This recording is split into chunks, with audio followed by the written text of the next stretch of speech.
এই যে বাউল, সত্যি করে বলো তো, আজ এখানে কার টানে এসেছো?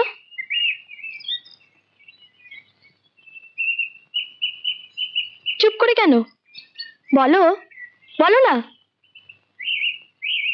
তুমি বোঝো না কার টানে এখানে আসি? তোমার মন কি বলে? কিন্তু আমার যে বড় ভয় হয়, তুমি যদি আমায় ছেড়ে চলে যাও, যদি আমার মনকে ভেঙে দাও।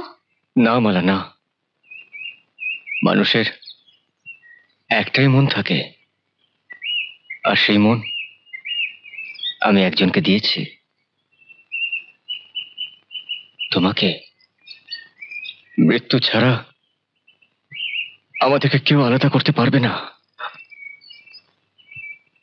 আমাকে এভাবে শক্ত করে ধরে রেখো, জীবনেও যেন তোমার থাকি, মরণেও যেন তোমার থাকি।